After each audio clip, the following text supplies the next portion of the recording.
Squad. Dionysia. Tanya. Cool Squad.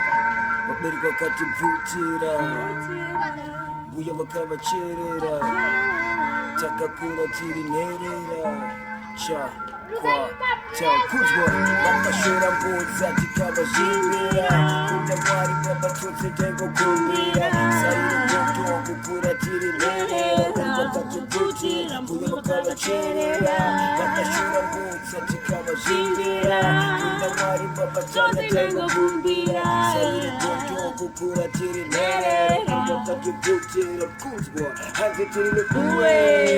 Sakari chati pengesa. Kechira mawaga plani kundipolisha. Wow, Josefa maziko makanditengesa. Nepotse kwa nishamba zese wachinditsomesa. Yesu wanjesta rinda vachichipisa. Mbuya vamuripi soda anupembedza. Kanzakadora ziyari chavayereza. Mvura isina chura na moya kandipingudza. Amai vakandiseya ndine 8 nechikopa vaida kudansi. Yotenga tikeskani sefa nchiva kugwashi. Mama makasukwa chengezi vari kuyati saka musanji udzu china basa. Tiri mubvumbi chanya atimbogasa. Yetu todifenda negodo musatratra. Pengera munda nayo asekuru muno firefly kumzwa. Ngodza tikawazvimbira. Munda mwari baba chanya changokumbira. Sairi gondo kukura tiri nerera. Wakatibutira mbuya wakavacherera. Vakashora ngodza tikawazvimbira. Munda mwari baba chanya changokumbira. Sairi gondo kukura tiri nerera. Wakatibutira kumzwa.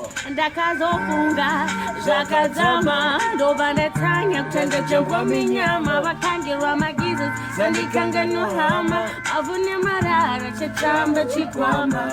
Ndakazofunga zvakadzama ndobva ndatanya kutenda chambwa minyama vakangirwa magizo zandikanganohama avhu nemarara chikwama.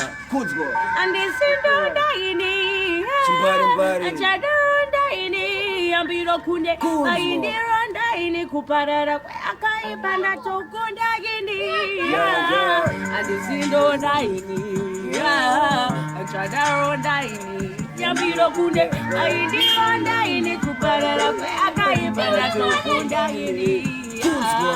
Vakashora mbudza tikavazvimbira. Kuenda mwari baba chaikukumbira. Saire gondo kukura tiri nerera. Vakatibutira mbuya wakavacherera. Mawana. Ketu crown noise. Respect. Matesi mafia movement. Kuzwa. Respect. Mawana.